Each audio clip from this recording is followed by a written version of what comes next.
Conversations of Karbala, Day 5. As part of our ongoing development of more meaningful observations of Muharram, Mahfil-Ali have organised an integrated and dramatic delivery of the Maqtal and Ma'tam.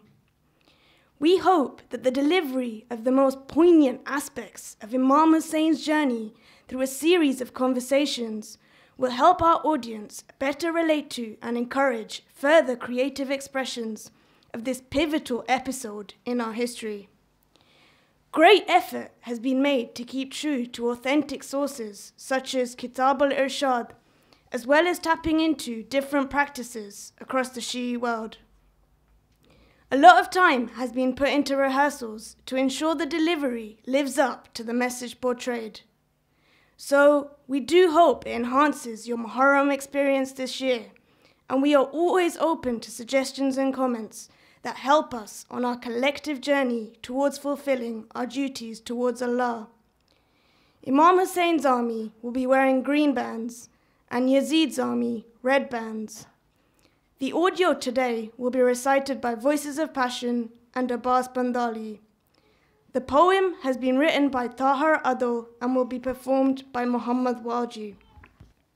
A tale. In open space of a thirsty desert, land so calm, nearby a stream, ancient palms bathed in sunlight, a scene of clarity so supreme. The songs of birds told a tale that shall be on many tongues, of how noise of life fell silently, how the very sun was hung. Soon night fell on arid land, and the stars fled from the skies, in fear of the day to come, the day they extinguish in his demise. Through the night the angels whispered the tale to be to one another, a tale that shall not be forgotten, like the very love of thy mother. The sun beamed down as light carved open the petrified skies, a morning void of singing birds, silence so loud it thunders and cries. The breeze of dawn talked of noon, when the tame shall meet the wild, when there shall be no prisoners, woman, man, and child. Noon arrived and slaughtered dawn to reenact the woeful plight. Death came to innocent dawn through spears and arrowed light. The sun peered from up above at the masters of the worlds below, as the first arrow struck his brother's eyes, the start of eternal woe. As the heat and light combined, the enemy soars with thirst. They begin to slaughter one by one, writing the tale of the cursed. Not even sparing the younger life, as the spears would confess. When the game of death stopped, began the game of oppress. The heavy sunset, red as ever, tried to heal the suffered day, but it was a day that cannot heal, as Zainab would always say. Tears like bloated raindrops fell from her bewildered eyes. Like a blackened cloud, on his body she whispered her goodbyes. Nightfall it gradually became, but that night the stars had left to aid his suffering orphans, to be their nightly guests. But one day the stars shall return, in their millions they shall shine, to come to him, to honor him, the owner of the shrine. Now open space of a quenched city, land so tranquil nearby a stream, loyal pilgrims bathe in his dome, a scene of love so supreme. The songs of people tell a tale now on many tongues, of how noise of life fell silently, how the very sun was hung. Salawat. Nainawa. When morning came, Imam Husayn stopped to offer the dawn prayer. He then rushed to mount his horse and leave with his followers in an effort to split away from Hur and his companions. Hur intercepted them and continued to press them towards Kufa. However, Imam Husayn opposed Hur's attempts to divert them, and they continued their journey until they reached a place called Nainawa. At Nainawa, a messenger arrived on horseback and delivered a letter to Hur from Ubaydullah ibn Ziyad. Letter to Hur ibn Riyahi from Ibn Ziyad. Upon receipt of my letter, immediately halt the journey of Husayn. Make him stop in an open area without any protective enclosure or water supply.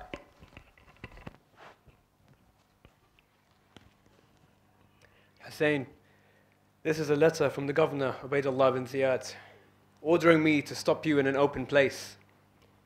This here is his messenger, who has been commanded to stay here until I carry out this order. Hur began to implement the order by forcing people to halt at a place with no access to water and cut off from any village. Allow us to stop at the village of Nainawa, or at Ghadariya further on, or at Shafaya. By Allah, I cannot do this. What you do not know is that this man is a spy, here to monitor my every action. O son of the Messenger of Allah, fighting these people now will be easier than doing battle with the reinforcements when they arrive. I will not be the one to initiate fighting against them. Then let us go to Akhr. We can halt there. It is well enclosed for protection on the bank of the Euphrates. If they stop us from going, we can battle them. It was the 2nd of Muharram, 61 years after the Hijrah. They made their way to the village of Akhr in the district of Karbala and stopped there. Arrival of the army of Ibn Sa'd.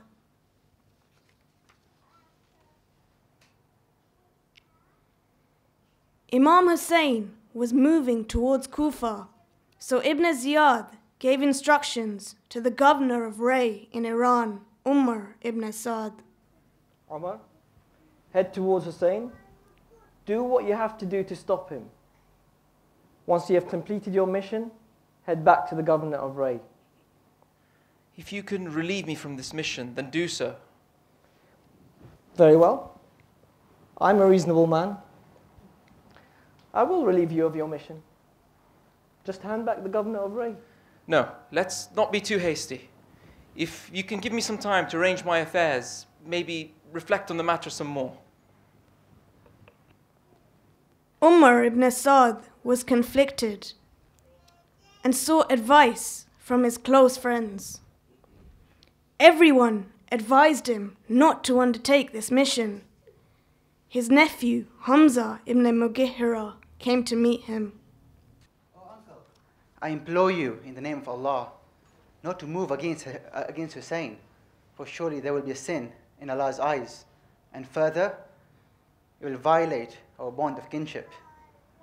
Surely it is better that you give up all your worldly wealth as well as your governorship than meet Allah on the day of judgment responsible for the blood of Husayn. Indeed, I will follow your advice, inshallah. Umar ibn Sa'd went to Ibn Ziyad. May Allah shower you with prosperity. You have entrusted me with both the governorship of Ar-Ray and the mission to Al-Husayn, and I thank you for both. But the people have become aware of my appointment, and it's better to dispatch an army under the eminent leaders of Kufa. And you also know that I am not the best candidate to represent you in battle. Do not try and teach me about the eminent leaders of Kufa. I'm not asking for advice about who to send out. I'm not giving you advice at all, but I was just trying to... It's simple. Either you go to Husayn with your soldiers, or you give back the governor of Ray. Noting the insistence of Ubaydullah ibn Ziyad, he agreed to undertake the mission with 4,000 soldiers. They arrived at Nainawa the next day, the 3rd of Muharram. After sending a messenger to meet with Imam Husayn, Ibn Sa'd sent a letter to Ibn Ziyad. In the name of Allah, the Compassionate, the Merciful, from Ibn Sa'd. When I reached Husayn, he explained that the people of Kufa had asked him to be their leader. However, now they have changed their minds, he is prepared to go back.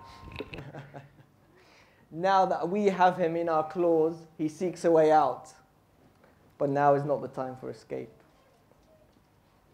Send this letter to Ibn Sa'd. In the name of Allah, the Beneficent, the Merciful, I have received your letter. Offer Husayn and his followers the opportunity to pledge allegiance to Yazid ibn Muawiyah. If they fail to do so, cut off their water supply. Yes, if they fail to do so, cut off their water supply. I do not want one of them to drink a drop of water, just as was done to the pious and righteous and oppressed Khalif Uthman ibn Affan. Umar ibn Sa'd dispatched Amr ibn Hajjaj with 500 horsemen to be stationed along the river in order to prevent Husayn and his followers from obtaining water. The water embargo was in place 3 days before the battle against Husayn. Ibn Sa'd met with Imam Husayn, and following this meeting, Ibn Sa'd sent a second letter to Ibn Ziyad. I knew that Ibn Ziyad would not accept a conciliatory posture. Write this letter. How about we send Husayn to some border area, somewhere far away, like the Yemen. He could live like any other Muslim and follow the laws there and obligations. Or we could send him to Yazid. We could send him to Yazid, commander of the faithful, where he could pledge his allegiance to him there and then, and they can resolve their differences between them. Does that sound satisfactory to you? When Ibn Sa'd's letter was read out, Shimr ibn Dijoshan rose up and said, By Allah, what are you doing? How can you let Husayn leave without pledging allegiance to you? It makes you seem as if you are weak, and it makes him seem strong and powerful. I do not understand why you seek to compromise with Husayn. You have the upper hand. Make Husayn pledge allegiance to you, then do what you want with him. Punish him, free him, do what you want. But one thing I do know is that you cannot let Husayn leave without pledging allegiance to you. Yes, your advice is wise and astute. I'm going to send you to that buffoon, Umar. I'm going to send you there, and you're going to finish this job. If Husayn and his followers do not and continue to resist my authority, they deserve death. If Husayn is killed, let the horses trample over his chest, for he is a rebel that has divided this community. Go to Umar and tell him, if he executes our orders, then he will get a reward befitting those who listen and obey. If he does not listen to us, kill him, sever his head and dispatch it to me. You take command and finish this job. As you wish. When Shimr arrived in Nainawa, he relayed Ibn Ziyad's message.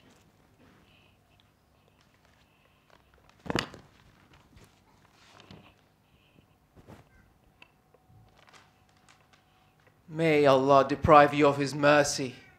It's you. You have been the one who is persuading Ibn Ziyad to act against my proposals.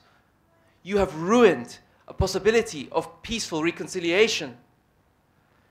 Husayn will never submit. He is a man endowed with proud spirit and noble dignity. Tell me what you plan to do. Will you follow the governor's orders and go battle with the enemy? If not, then withdraw your control of the army and hand it to me. No, I will not let you exploit this situation. I will take the orders, and you will lead the men. Ibn Sa'd prepared to begin battling with Imam Husayn on the night of the 9th of Muharram. Shimr approached the camp of Imam Husayn and his followers and called out, "Where are my nephews?" Abbas, Ja'far, Abdullah and Uthman came out, and Abbas asked him, What do you want? "I'm here to guarantee you safety and security." May Allah curse you and your guarantee of security. What sort of an uncle are you? While the son of the messenger of Allah has no such guarantee. We do not need your guarantee of security, for Allah's guarantee is by far greater than that of an immoral person. After Asr prayers, Ibn Sa'd called out to his battalion to approach Imam Husayn and announced their intention to begin the battle. They rode until they approached the camp of Imam Husayn and his followers. Imam Husayn sent Abbas to meet the oncoming army to postpone the battle until the following morning so that they could devote themselves to a final night of prayer and worship.